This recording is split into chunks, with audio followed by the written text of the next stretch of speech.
रात्री योगिताला जाणवलं की तिच्या अंगावरचे कपडे कोणीतरी काढत आहे, पण घरी कोणीच नव्हतं. ती एकटीच होती. अचानक पोपट आतमध्ये शिरला आणि ती जोराने किंचाळली. नमस्कार मित्रांनो, स्वागत आहे तुमचं आमच्या चॅनलमध्ये. तुम्ही जर अजून आमचं चॅनल सबस्क्राईब केलं नसेल तर प्लीज चॅनलला सबस्क्राईब नक्की करा. नवऱ्याची बदली खेडेगावात झाली होती. योगिता अगोदर कधीच खेडेगावात राहिली नव्हती. तिची ही पहिलीच वेळ होती खेडेगावात राहायची. नवरा नोकरीवर होता. त्याची कधी कधी तर नाईट ड्युटी पण असायची. योगिता जेव्हा पहिल्यांदा गावात आली होती तेव्हा तर गल्लीतली सर्व मुलांची नजर योगितावर होती. योगिताने गावात एक घर किरायाने घेतलं होतं. त्या घराशेजारी एक तरुण मुलगा राहत होता. त्याचं नाव महेश. महेश आणि योगिताची लवकरच ओळख झाली होती, कारण ते दोघे शेजारी राहत होते. योगिता पहिल्यापासून शहरात राहत असल्यामुळे तिचे कपडे पण शहरी होते, खूपच शॉर्ट होते. जेव्हा पण योगिता बाहेर जात होती तेव्हा सर्व तरुण मुले तिलाच बघायचे.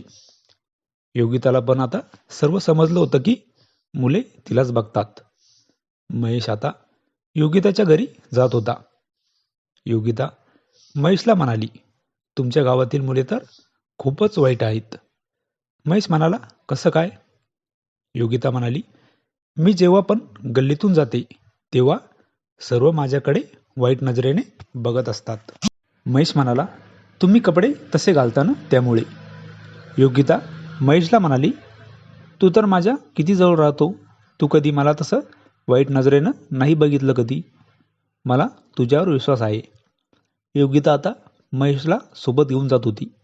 जेव्हा कधी तिला बाहेर जायचं असलं तर तिला महेशवर खूपच विश्वास बसला होता.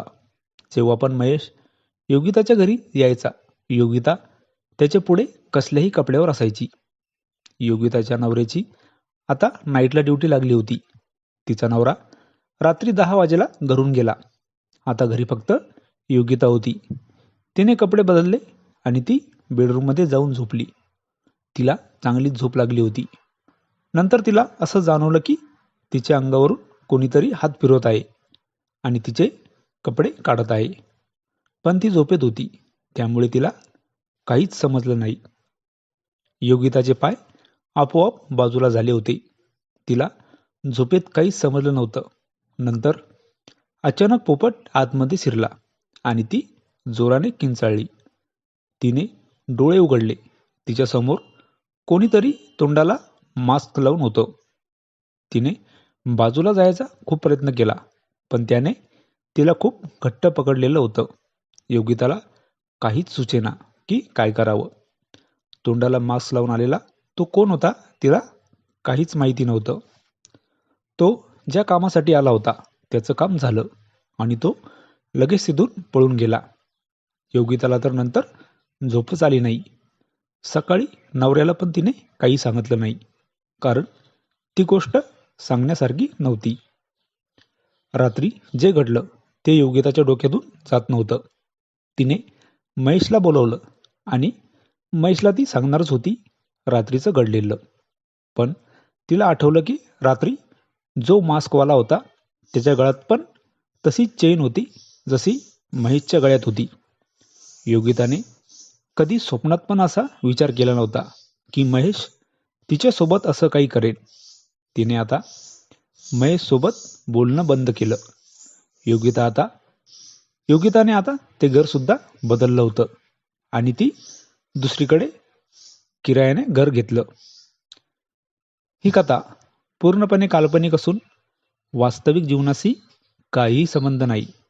ही कथा फक्त मनोरंजनासाठी आहे. मित्रांनो, कथा आवडल्यास चॅनलला सबस्क्राईब करा. धन्यवाद.